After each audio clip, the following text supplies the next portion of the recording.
안녕하십니까. 서초 50 플러스 5기 강사 박주일입니다. 저는 이번에 큰 제목으로 읽고 그리고 여행하라 이런 제목으로 준비를 했고, 그 다음에 소제목으로는 중남미 멕시코 문화 책과 그림으로 이해하다 이런 제목으로 해서 강의를 준비했습니다. 목차를 보면 첫 번째로는 중남미 국가와 언어의 이해, 중남미 이해 및 인구 구성, 그 다음에 중남미 문명과 주요 유적, 스페인어 소개 및 인사, 두 번째로는 멕시코 역사와 문화, 세 번째로는 멕시코 여행 시 볼거리, 그 다음에 기타로 해서 구성을 해보았습니다. 먼저 중남미 국가와 언어의 이해에 대해서 보겠습니다. 중남미라는 어원은 일단은 아메리카 표현부터 배워야 될 것 같습니다. 이탈리아 출신 항해가 아메리고 베스푸치가 여행을 했고요. 그때 스페인 탐험대 일원으로 새로운 대륙 신대륙이라는 여행일지를 출판을 했습니다. 또한 지도 제작자 발트제 밀러가 세계 지리 입문에서 아메리카라는 그 언어를 사용을 했습니다. 1507년에. 근데 이제 그 당시에 대륙으로 인지되고 있던 데가 유럽은 에우로파, 아시아는 아시아, 아프리카 이렇게 해서 전부 A로 끝났기 때문에 네 번째 대륙도 아메리고가 아니라 아메리카 이렇게 해가지고 붙였다고 합니다. 중남미 국가별 언어는 전체적으로 33개국이고요. 인구는 6억 4천만 명입니다. 그 중에서 이제 대부분이 스페인어를 쓰고 있고, 그 중에서 그 다른 언어를 쓰는 데는 브라질에서 포르투갈어를 쓰고 있고요. 그다음에 아이티 가이아나에서 불어, 그다음에 자메이카, 벨리스, 트리니다드 앤 토바고에서 영어를 쓰고 있고요. 수리남에서는 그 네덜란드어를 쓰고 있습니다. 현재 원주민 언어도 사용을 하고 있는데, 그 중에서 이제 가장 많이 알려진 게 케추아어죠. 콜롬비아, 에콰도르, 페루 서부에서 사용을 하고 있고요. 그 다음에 이제 과라니어라고 해서 아르헨티나, 우루과이, 파라과이, 볼리비아에서 현재 사용을 하고 있습니다. 중남미 인구 구성을 보겠습니다. 중남미는 혼혈 국가라고 할 수 있을 정도로 메스티조 인력이 대부분입니다. 백인하고 인디오가 결합된 것이 메스티조고요.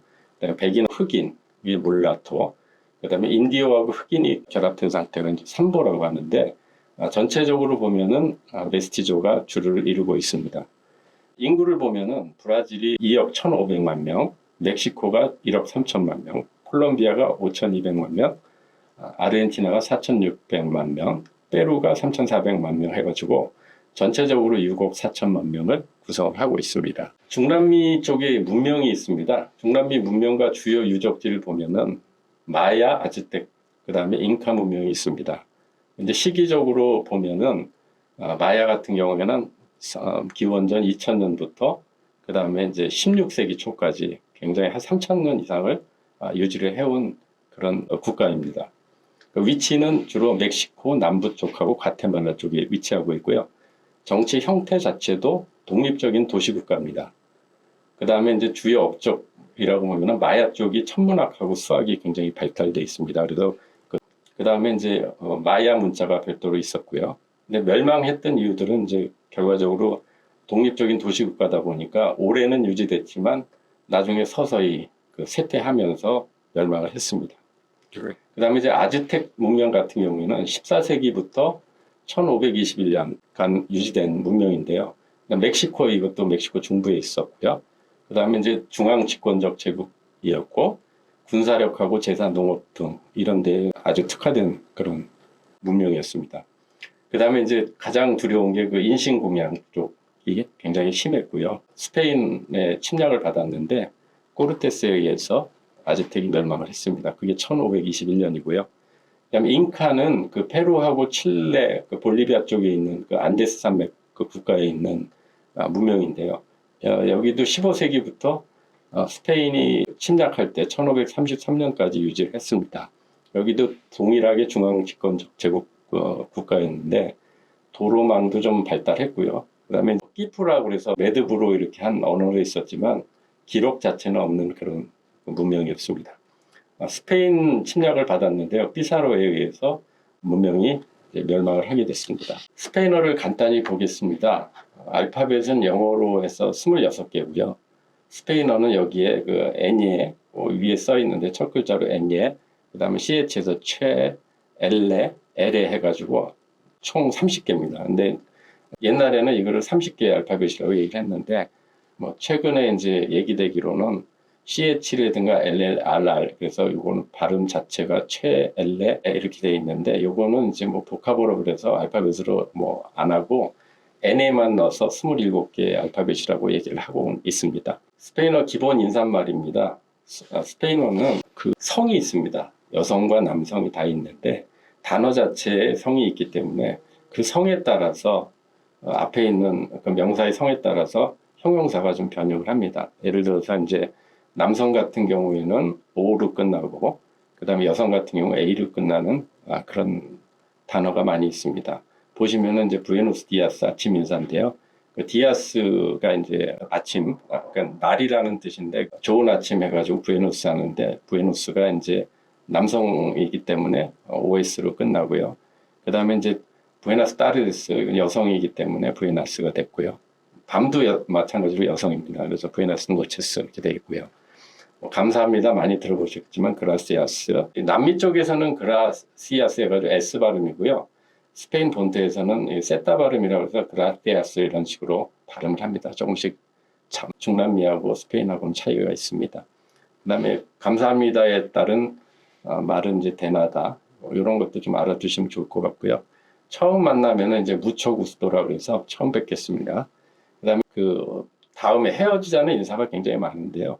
마냐나 그러면은 이제 내일 아침까지 보자. 그러면 뭐 언제까지 보자 이런 얘기고요. 나중에 보자. 아스탈루에고는 이제 후에 보자. 아스타 프론토 하면은 이제 곧 보자. 언제까지 해서 곧 보자 이런 얘기고요.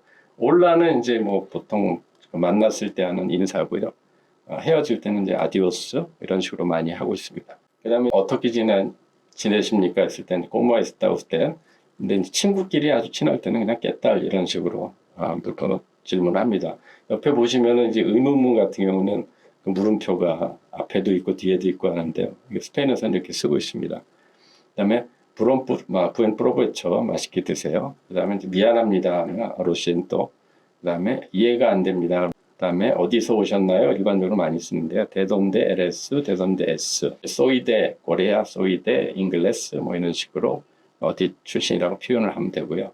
포르파보르라고 해서 영어의 please인데요. 이거는 이제 모든 언어에서 많이 사용하고 붙여서 손해 볼 건 없습니다. 부탁할 때 포르파보르 하면은 다들 이해를 합니다.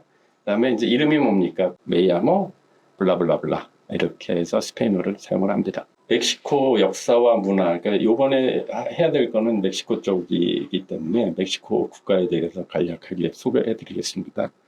멕시코가 우리가 볼 때는 대부분 다 뭐 리퍼블릭 오브 코리아 이런 식으로 해서 무슨 공화국 이런 식으로 돼 있는 거를 오해를 하는데 실질적으로 보면 멕시코는 나라 구명 자체가 정상적으로는 에스타도스 우니도스 메히카나스에서 멕시코 합중물지입니다.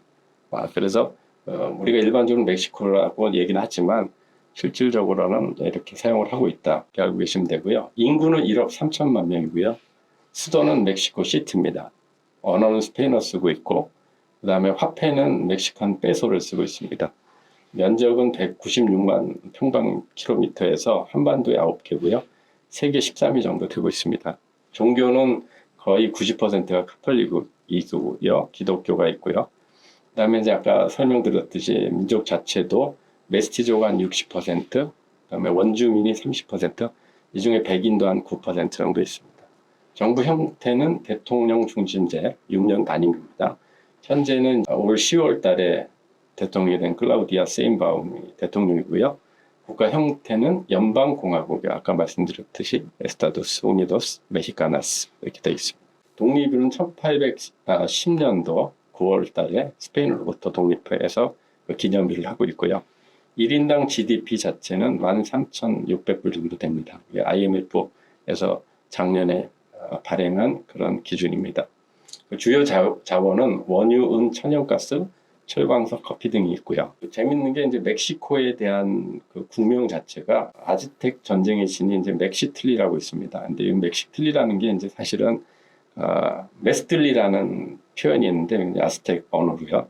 그 달이라는 뜻이 있고요. 그 다음에 히스틀리가 이제 배꼽이라는 뜻인데 그 두 개가 합쳐져 가지고 멕시틀리 이렇게 됐는데 그걸 이제 그 뒤에 사람들이 부르면서 메히코 그래서 실제로 스페인어로 멕시코를 할 때는 멕시코라는 말보다는 메히코라는 말을 많이 씁니다. 그 국기를 보시면은 초록색하고 하얀색, 빨간색으로 되어 있고요. 그 안에 뱀을 물고 있는 선인장, 그 선인장 위에 앉아 있는 독수리 이렇게 되어 있습니다. 여기 전설이 하나 있는데요. 그 전설에 대해서는 뒤에 한번 재밌는 얘기를 좀 해보겠습니다.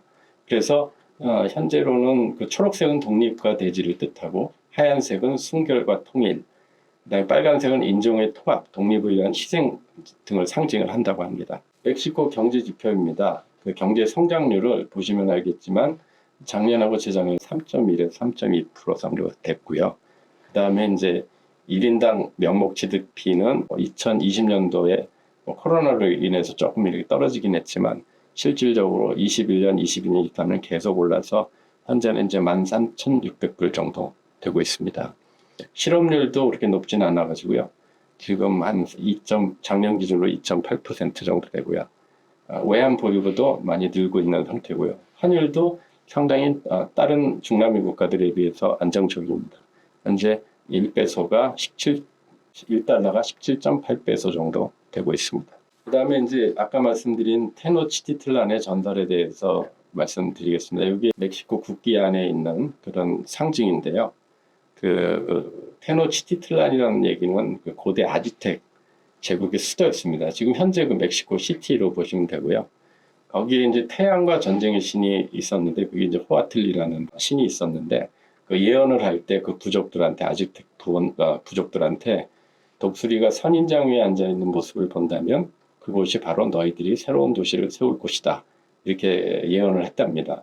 그래서 그 예언을 바탕으로 아즈텍 사람들이 뭐 여러 해를 거쳐가지고 그 정착지를 찾아 떠났는데 멕시코 호수 중앙에 있는 작은 섬이 있었는데 거기에 독수리가 선인장 위에 앉아 있는 장소를 발견했고 그래서 그 장소에다가 수도를 건설했고요. 수로와 제방을 갖춘 수상 도시를 건설했고 그 다음에 제국의 행정과 종교의 중심지가 되었습니다. 근데 뭐 결국에는 여기도 1519년 스페인의 코르테스에 의해서 아까 말씀드렸듯이 아즈텍 문명이 멸망을 했고요. 그래서 지금도 이제 멕시코 시티를 보면 그게 이제 시티 자체가 사실은 그 물에 떠 있는 섬이었는데 그 물을 다 빼내고 그래서 지금 뭐 사실 그 물 자체가 좀 귀하고요. 그 다음에 그러다 보니까는 그 지반이 약해가지고 조금씩 그 지반이 붕괴되는 그런 일이 벌어지고 있다고 합니다. 멕시코 시티를 보겠습니다. 그 시티 옆에 사진도 있지만 지금 현재 굉장히 그 정돈이 잘 돼 있고요. 근데 이제 멕시코 시티 하면은 이제 악명 높은 게 공해 뭐 이런 게 좀 유명하고요. 그다음에 치안 안 좋고 이렇게 돼 있는데 실제로 지금 공기는 좀 괜찮은 것 같은데 치안은 여전히 안 좋습니다. 세계적으로 잘 정비된 대도시고요. 면적이 1495 평방킬로미터고 2020년 기준으로 인구가 약 920만. 근데 이제 그 주변까지 하면은 주변 그 위성 도시까지 하면은 멕시코 시티 자체는 약 2,300만 명으로 뉴욕하고 거의 맞먹는다고 합니다. 그리고 서구권 OECD 국가 중에서는 최대 인구의 메트로폴리탄 도시다.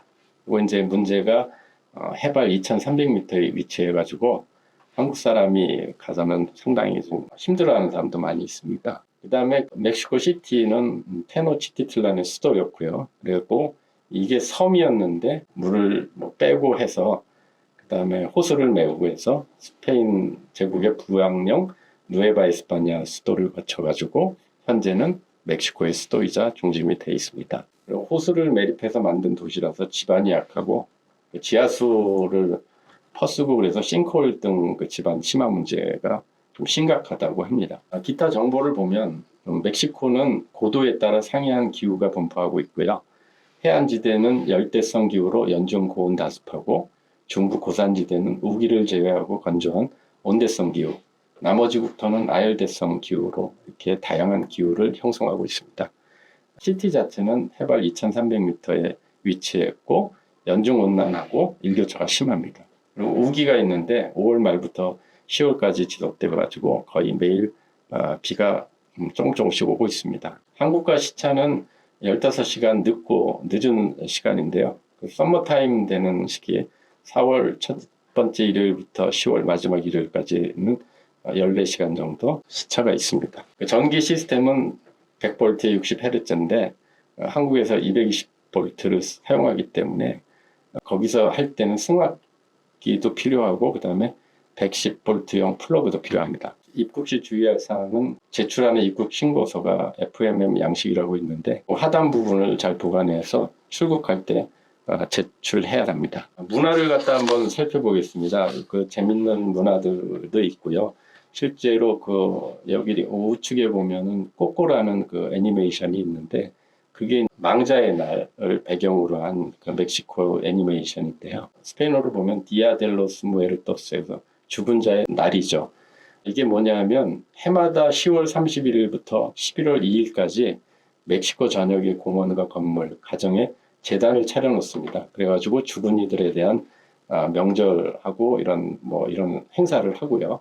그 다음에 죽음의 가치를 인정하고 긍정적으로 받아들이는 멕시코인들이 그 세상을 떠난 이들에 대해서 1년에 한 번 딱 가족을 만나러 온다고 믿고 있어요. 그래서 10월 말에 재단을 마련하고 그다음에 11월 1일에는 죽은 아이들이 오고 11월 2일에는 죽은 어른들을 위해 온다고 이렇게 믿고 있습니다. 그리고 이제 이날은 그 설탕하고 초콜릿 등으로 그 해골 조형물하고 뼈 모양 사탕 등 이런 걸 만들어 가지고 죽은 사람의 이름을 적어 재단에 올리고요. 일부 지역에서는 해골 복장을 하고 세상을 떠난 가족이나 친구의 묘지로 찾아가서 이렇게 안녕을 비는데요. 그때 이제 그 죽은 어른들을 위해서는 떼낄라라든가 담배, 그다음에 죽은 아이들을 위해서는 장난감 같은 거를 가져가서 재단에 놓는다고 합니다. 그다음에 그 우측에 보이면 이제 그 꽃이 있는데 그게 마리골드 꽃인데 멕시코 국화입니다. 이 촛불로 이 무덤을 환하게 장식하고 그다음에 무덤 곁에 자리를 깔고 조용히 밤을 보내며 죽은 이들의 생전에 좋아하던 음식을 먹고 즐겨 듣던 음악을 듣고 이렇게 해서 죽은 이들을 기리는 날을 하는데 굉장히 큰 행사입니다. 1년에 한 번씩 하는 행사입니다. 그 다음에 이제 그 재밌는 문화 행사로서 그 볼라도레스라는 게 있습니다. 볼라도레스는 스페인어로 하면 이제 하늘을 나는 사람들 이런 뜻이거든요. 볼라르가 날다인데 볼라도레스 하면 나는 사람들. 그래서 이것도 결국에는 아즈텍 문명 시작되기 이전부터 한 그 제천 의식입니다. 오늘날에도 이제 멕시코를 대표하는 전통 의식인데 그 전통 의식은 결국에는 신에게 풍년하고 비를 바라는 기우제의 의식입니다. 그러니까 보시면 5명이 이렇게 그 큰 막대기에 올라가지고 춤을 추고 그 다음에 빨간 바지 하얀 셔츠 노란 숱이 있는 쇼를 든 의상을 입고 전형적입니다. 빨강 파랑 초록 노랑 흰색 등 5색의 긴 끈이 달린 빨간 모자를 착용하고 거꾸로 이렇게 돌아서 내려옵니다. 근데 이게 높이 자체가 18에서 40m 정도 되는 거기서 빙빙 돌면서 내려오는 의식이거든요. 근데 이제 4명이서 내려오다 보니까 모두 13바퀴를 돌거든요.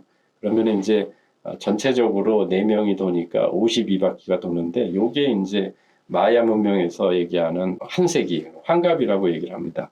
그래서 52가 아주 상징적인 숫자인데요. 그 숫자를 갖다가 나타내면서 하는 그런 기우제 의식으로 보면 되겠습니다. 2009년도에 유네스코 세계 무형문화유산에 등재됐고요.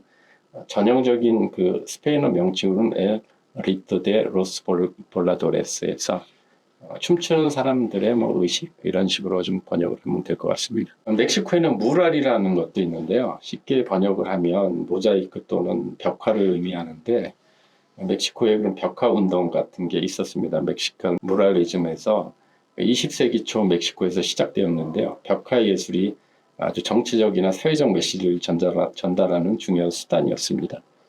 거기 보면 이제 그 밑에 그 벽화가 있는데요. 굉장히 엄청나게 크게 그 벽에다 붙여놓은 그림인데 주요 예술가는 디에고 리베라, 그다음에 호세 오로스코, 다비드 시케리오스 등이 있는데 이 사람이 결국에는 멕시코 벽화 예술을 세계적으로 알린 인물입니다.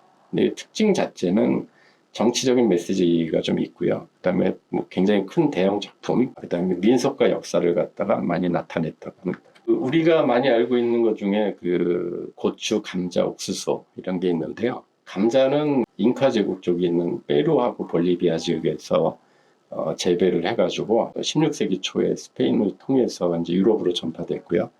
그다음에 이제 영국, 프랑스, 네덜란드, 독일 등으로 확산됐고 아일랜드하고 독일에서는 감자를 주식으로 먹기 시작했고요.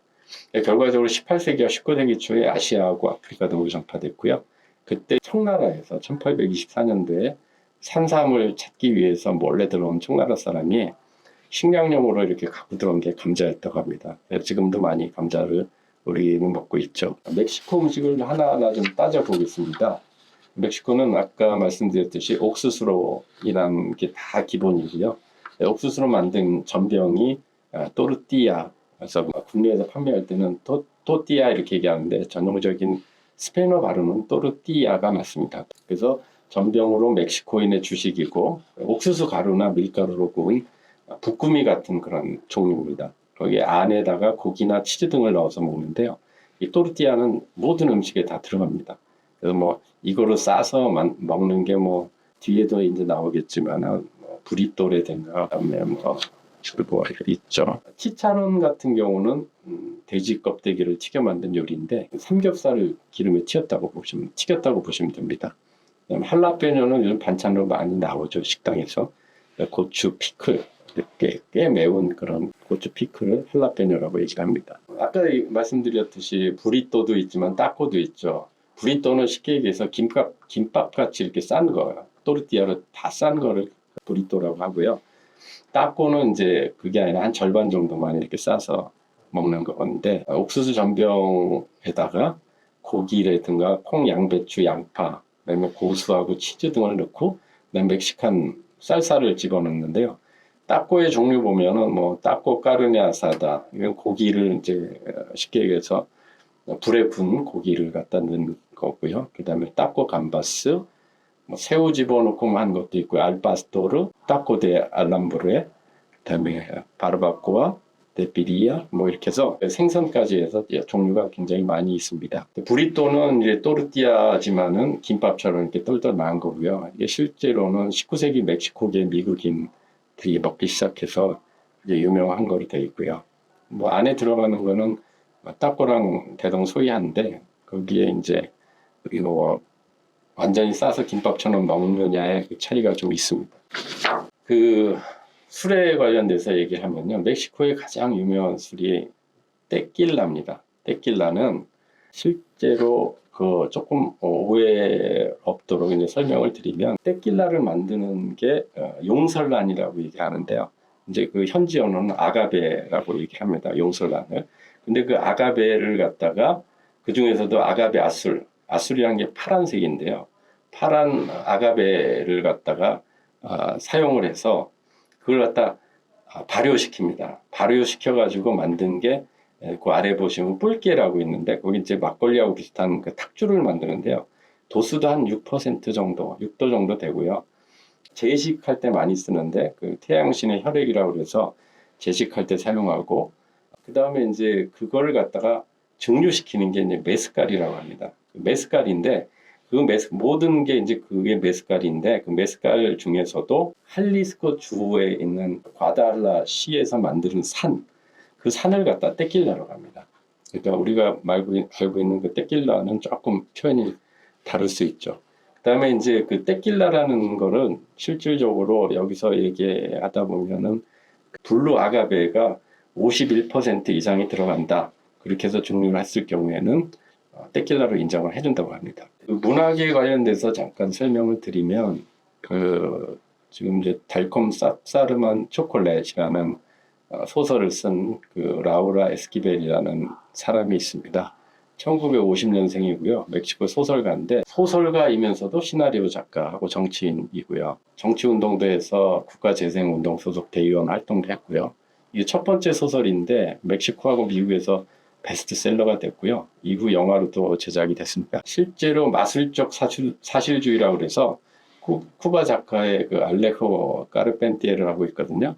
거기에 하고 이제 콜롬비아의 100년 동안의 고독 같은 그 가브리엘 마르케스, 그 다음에 이제 칠레의 이사벨 아엔데 같은 그 서술 장치를 사용해가지고 평범한 초자연적 현상을 결합한 그런 작가라고 합니다. 그리고 그 내용 자체를 보면은 달콤 쌉싸름한 초콜릿 같은 경우에는 20세기 초 멕시코 혁명을 배경으로 했고 여성 주인공인 티타의 삶에서 주방하고 음식이 차지하는 중요성이 다른다. 그래서 1월부터 12월까지 각 장에 요리 레시피 이름이 함께 붙어 있습니다. 간략히 한번 보시죠. 여기 소재 음악인데요. 꼬모 아구아 빠라 초콜라떼, 이걸 번역을 달콤 쌉싸름한 초콜릿이라고 번역을 했습니다. 1월 달에는 이제 크리스마스 파이라고 해서 뭐 어떻게 레시피를 하는지 레시피를 알려주고 있고요. 그 다음에 이제 양파는 어떻게 하고, 그 다음에 거기 보면은 한 번 눈물이 나왔다면 양파를 다지는 동안 내내 울음을 멈출 수 없다는 게 영 안 좋다 하는 식으로 해서 소설에 써 있는데요. 그때 이제 크리스마스 파이를 1월 달에 소개를 했고요. 2월에는 이제 차벨라 웨딩 케이크에서 거기 보면은 주인공의 슬픔을 진하게 녹여낸 눈물이 마지막 레시피에 첨가돼서, 그래서 이제 이걸 먹은 사람들이 좀 슬퍼지고 그런 내용이 있다는 그런 소설이고요. 3월 달에는 이제 장미꽃잎을 곁들인 메추리 요리, 좀 체음제 작용을 일으킨다고 합니다. 그래서 보시면은 빨간 장미 12송이, 밤이 12개 이런 식으로 소설에서 재밌게 표현을 했고요. 칠면조 몰래라고 해서 4월 달에는 아몬드와 참깨가 갈아졌으면 칠면조 육수와 섞고 소금을 적당히 넣는다 해서 칠면조 요리에 대한 요리 방법이 들어가 있습니다. 5월 달에는 이제 북부식 초리소, 소세지 요리고요. 그 다음에 6월 달에는 성냥 반죽이라고 해서 이건 조금 표현이 그렇지만 내가 성냥을 반죽해서 어떻게 요리를 한다 그래서 적당한 사진이 없어서 제가 성냥을 좀 집어넣어놨습니다. 그리고 7월 달에는 이제 속꼬리 수프, 그 다음에 이제 8월 달이 이제 좀 유명하게 이제 참판동고라는 요리인데요.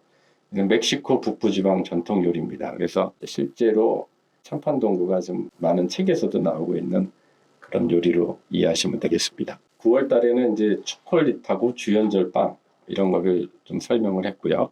10월 달에는 크림튀김. 그래서 빵틀에 부은 내용물은 손가락 하나 높이를 넘어서는 안 된다 해가지고 그 분량까지 정확하게 좀 표시를 하고 있습니다. 11월 달에는 이제 테스쿠컷이 굵은 강낭콩 요리, 그리고 이제 12월 달에 칠레 고추 요리를 갖다가 설명을 하고 있습니다. 세 번째로는 이제 중남미 여행시 볼거리에 대해서 설명을 드리겠습니다. 일단 멕시코에서 볼만한 것은 그 소칼로 광장이라고 해서 멕시코 시티 그 소재에 있고요. 이 소칼로 광장 자체가 세계에서 두 번째로 넓은 광장이라고 합니다. 연도를 보면 1520년도에 건축이 됐고요. 사방 크기가 한 240m 되니까 굉장히 크죠. 주변에는 메트로폴리타나 성당이 있고 대통령 궁도 있고요. 옛날에 이름은 플라사 레알이라고 해서 돼 있었는데 그걸 이제 소칼로로 변경을 했습니다. 그 다음에 이제 국립인류학 박물관이 볼만한데요. 실제로 규모도 굉장히 크고 멕시코 고대 문명 유물을 이해하시려면 꼭 들르셔야 됩니다. 유물이 한 60만 점 정도 보여져 있고요. 1층과 2층으로 나눠져 있는데 1층은 이제 12개 전시실로 시대별로 분류되어 있고요. 2층은 이제 원주민 문화관으로 해서 구성되어 있습니다. 피라미드가 있는데요. 그 피라미드 자체가 이제 멕시코 시티에서 그렇게 멀지 않은 거리에 있기 때문에 차로 갈 수 있는데요. 그 테오티후아칸이라는 피라미드인데 남미에서 가장 크다고 합니다. 높이가 한 66m고 길이 자체가 이제 변의 길이가 한 230m 돼서 세계 세 번째로 큰 피라미드라고 합니다. 그리고 설립 연대를 추정하는데 200년경에서 7세기고 사이고요. 20만 명의 고대 도시 유물이 있는 거죠. 그리고 이제 그것 자체가 이제 훗날 이 이름 자체도 아즈텍인들이 명명했고요. 여기는 이제 피라미드가 두 개 있는데 태양의 피라미드하고 달의 피라미드로 구성이 되어 있습니다. 그리고 이제 그 멕시코의 유명한 화가가 이제 프리다 칼로라고 있는데요. 그 중에 보면은 그 박물관이 있습니다. 무세오 카사 아술이라고 해서 파란 집의 박물관 이렇게 해석이 되겠네요. 스페인식 현대주의 건축 양식으로 져 있고 작품하고 일상 생활을 볼 수 있게 전시를 잘 해놨습니다. 유명한 휴양지로 깡쿤이 있는데요. 이 멕시코가 자랑하는 대규모 휴양지고 유카탄 반도에 있습니다. 마야 유적하고 치첸이차 방문도 가능하고요. 그리고 멕시코에서 유명한 게 과다루페의 성모인데요.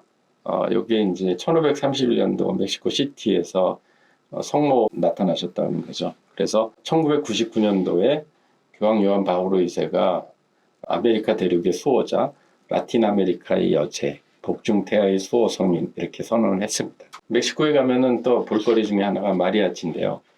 모자 이렇게 넓적한 모자, 챙이 넓은 모자를 솜브레로라고 하는데 그 멕시코 전통 복장하고 솜브레로 쓰고 그다음에 밴드 소규모 밴드인데요. 그거 걸어 다니면서 연주하는 멕시코 전통 음악 연주자입니다. 2011년도에 여기도 유네스코 인류무형문화유산에 등록이 됐고요.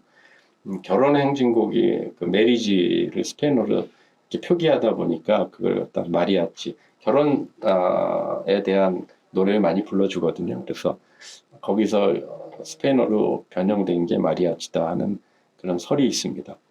그 본초는 우리가 알고 있는 그 판초 같은 건데요. 안데스 지방의 전통 의상입니다. 그 망토 모양의 옷이고 인디오들이 많이 입고 다니는 그런 옷입니다. 솜브레로는 멕시코 페루에서 많이 쓰는데 중앙이 좀 높고 챙이 넓은 특징이 있습니다. 멕시코 여행 시 볼거리도 있지만 유의사항을 좀 알려드리면요. 멕시코는 그 치안이 그렇게 좋지는 않습니다. 그래서 아시아인들이 이제 현금을 많이 소지하고 다닌다고 이제 인식이 돼서 표적이 되기 쉬우니까 눈에 띄는 장신구나 이런 건 착용하지 말고 혼자 외출도 가급적이면 삼가하고 보행 시 휴대전화 사용도 자제하는 게 좀 안전을 위해서 좋다고 하고요. 그다음에 도로에서 택시보다는 이제 우버를 많이 권장하고 있고, 그다음에 차량 탑승하고 나서는 창문 열지 말고 가방이나 소지품이 밖에서 잘 보이지 않도록 바닥에 놓는 것이 좀 안전하다고 합니다. 그다음에 납치가 종종 일어나니까 신분 노출을 자제하고 숙도 정보를 공개하지 않도록 주의하라. 그리고 이제 강도 만났을 때 대항하지 말고 얼굴 쳐다보지 말고 지갑이나 금품 같은 걸 그냥 건네서 상황에서 안전하게 벗어나도록 하고 도주하는 강도 쫓아가고 이런 건 위험하니까 하지 말라고 합니다. 이게 이제 대사관에서 나온 그런 주의사항들이고요. 그리고 멕시코는 하절기에는 이제 허리케인이 많이 발생을 해서 베라크루스주나 타바스코주 이런데 멕시코 연안 이런데 저지대 같은 경우는 산사태하고 가옥 침수, 도로 유실 등이 아주 빈번히 일어난다고 합니다. 그 시기는 좀 피하는 게 좋을 것 같고요. 그때 그다음에 이 지역이 환태평양 지진대라고 그래서 지진이 자주 발생하는데요. 1985년도에 8.1도의 강진이 멕시코 시티에서 발생해서 건물 6,000개가 파손되고요. 10만 채 가옥도 파손되고 수만 명 사망자, 50만 명 부상자, 150만 명 이재민이 발생할 정도로 지진이 엄청 나면 무섭게 나는 그런 지역이고요. 최근에는 이제 2017년도에 7.1도 멕시코 시티에 나서 멕시코 시티에서 288명 포함해가지고 전국적으로 369명의 사망자가 발생한 경우도 있었습니다. 그 일반 문화적인 그런 사항으로는 인사를 할 때 남녀 간에는 이제 멕시코식 인사가 가볍게 이제 포옹하고 상대의 볼에 가볍게 뺨을 대는 게 이제 일반적인데요. 이에 익숙치 않으면 초기에 좀 당황할 수 있지만 멕시코식 인사니까요. 그렇게 당황하지 말고 한번 해보시기 바랍니다. 그리고 남의 집을 방문하거나 초대를 받은 경우에 선물 준비하는 게 필요하고요. 크리스마스 연말에는 친구, 친지, 거래선들에게 선물을 돌리는 게 아주 관행입니다. 종교 관련돼서는 종교의 자유가 인정되나 스페인 식민지 영향으로 카톨릭이 전체의 89% 정도 차지하고 있고요. 결혼, 장례 등 의식 행사는 대부분 성당에서 거행할 정도로 캐톨릭이 보편화되어 있습니다. 팀 문화 같은 경우에는 일반적으로 팀 문화가 있고요. 식당에서 식사를 하고 난 후 계산 금액의 한 10에서 15% 정도를 종업원에게 팁으로 지급하면 되고요. 그다음에 이제 호텔이나 이런 데서는 $1 아니면 현지화로 10에서 20페소 정도 지불하면 될 것 같습니다. 멕시코에서는 이 가족이라는 게 굉장히 중요한데요. 일상적인 삶하고 정신적인 삶에도 모두가 연결되는 그 핵심적인 사회적 단위가 가족입니다. 그래서 멕시코에서는 가족이 굉장히 중요한 의미로 이해를 하고 하시면 될 것 같습니다. 항공 노선을 보겠습니다. 금년 8월 3일에 아에로멕시코가 취항을 했고요. 그래서 서울에서 몬테레이 멕시코 시티까지 가는데 이제 직항이지만 몬테레이를 거쳐서 가고요. 기존에 보면은 이제 서울에서 주로 가는 게 이제 LA 거쳐서 멕시코 시티를 갔는데 그 당시에는 미국을 경유하더라도 미국에서는 다 진검사하고 이미그레이션 입국석 등 절차를 다 밟아야 되거든요. 그래서 좀 굉장히 번거롭고 한데 그런 직항이 생겼기 때문에 실제로 멕시코가 이제 좀 더 우리에게 가까워졌다 이렇게 생각할 수 있겠습니다. 중남미 국별 대표 문화는 차차 설명드리겠지만 이제 아르헨티나 같은 경우는 유명한 땅고가 유명하고요. 그다음에 뮤지컬로 보면은 뭐 Don't Cry For Me 아르헨티나에서 나오는 에비타. 브라질 같은 경우에는 춤 유명한 삼바라든가 그 아마존도 유명하죠. 뭐 커피도 유명하고요. 콜롬비아 같은 경우에는 춤이 이제 살사 이런 댄스가 유명하고 콜롬비아 커피 많이 유명합니다. 페루 같은 경우에는 이제 뭐 나스카라는 마추픽추 이런 유적지가 있고요. 그 중에서도 음식이 페루 음식이 또 유명합니다. 에콰도르에 보면은 이제 에콰도르가 적도라는 뜻의 이케이터를 이제 스페인어 발음하면 에콰도르 그래서 적도가 지나는 도시고요. 거기에 찰스 다윈이 있었던 갈라파고스 그 섬도 있고요. 그래서 중남미에 대한 대표적인 문화는 이후에 차차 국가별로 하나하나씩 짚어보도록 하겠습니다. 감사합니다.